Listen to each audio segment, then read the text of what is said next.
Jadi gini, ini peristiwa menarik. Jadi bagi saya ini satu penghinaan. Yes. Karena pembakaran kitab suci kita, dan ini berlaku universal. Yang terhina adalah seluruh umat muslim dunia. Oke. Gitu ya. Tetapi yang tambah lagi menarik karena dia membakarnya di depan embassy Turki. Ya. Gitu ya. Karena itu Turki teriak. Karena itu ini yang kita bahas bukan hanya sekedar berdiskusi kenapa membakar Quran dan menyinggung saya selaku pribadi agama gitu ya. Tetapi ini pasti ada unsur politik, bahwa pembakaran di depan dubes Turki dan diberi proteksi oleh polisi Swedia untuk dia melakukan itu, sehingga dia tidak bisa kan ada di depannya ada yang pro, yang anti dia, itu tidak bisa mendekati dia. Pendiaman ini adalah kesengajaan, ini by design. Ini orang-orang kayak Mbak Koni ini radarnya nyala.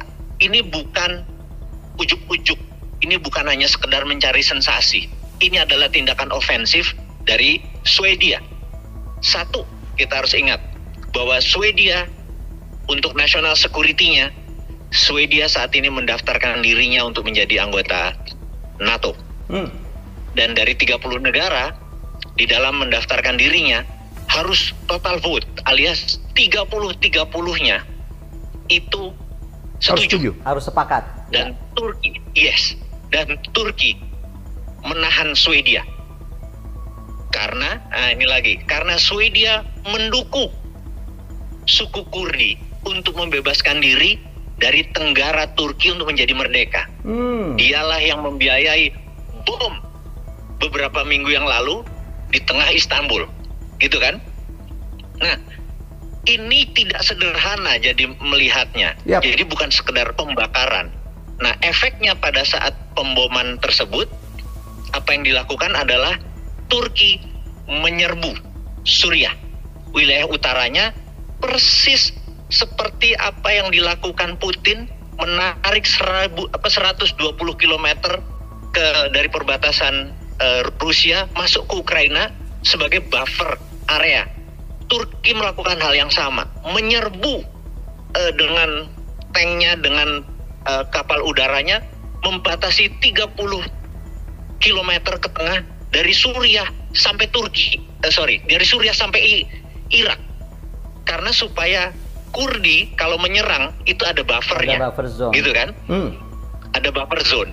Nah, ujungnya Suriah itu yang dulu diambil ISIS adalah wilayah Kurdi. Kurdi itu wilayah ada di 4 negara, di utaranya Irak, di baratnya Iran, di utaranya itu lagi Syria, dan tenggaranya Turki.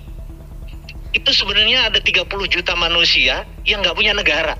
Kemarahan Turki tadi, gitu ya, ini menurut saya adalah pemerintah, sekali lagi, pemerintah Swedia tuh berskenario, bener nggak? Dia memberikan ini pancingan untuk mendukung, lalu di sini dia tidak mendukung agar agar semua yang negara-negara 20 negara itu sadar bahwa mereka tahu nggak apa yang dilakukan ini skenario-nya mau mendepak Turki dari NATO, gitu skenario aslinya. Dan Erdogan kan udah menyatakan diri, udah ngancam mau keluar dari NATO kan? Itu berita yang terakhir. Tapi kalau dia mau keluar, ini berbahaya karena mendadak tidak ada lagi orang yang mengendalikan NATO. Jadi Amerika ini kemarin dengan CENTCOM, dengan IDF, Israel Defense Force, itu melakukan exercise terbesar dalam sejarah latihan perang antara Israel dan Amerika. Oke.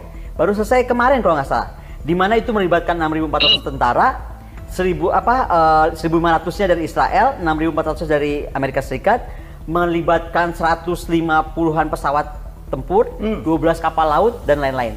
Nah, menurut aku inilah dampak positifnya Abraham Accord. Oke? Dampak positif Abraham Accord. Jadi dengan sistem roket artileri, kemudian dengan segala macam. Tapi pernyataannya adalah menarik nih. Ternyata kemudian mereka ini sudah berbicara juga dengan beberapa negara seperti UEA, Bahrain. Jadi betul kalau Pak Mardigu bilang tadi, kalau sampai Turki keluar dari NATO, kemudian kontrol di dalamnya. Kemudian ada sekarang aliansi Abraham, Pakta Abraham kita sebutnya ya. UEA, Bahrain, Amerika, Israel coba. ini kan semakin melihat dunia ini kayaknya semakin gonjang-ganjing. Betul nggak? Semakin terpecah. Semakin terpecah. Jadi kalau aku tuh cuma mengingetin gini aja lah, Indonesia ini kan punya kemuliaan yang salah satu pencetus negara non-alignment.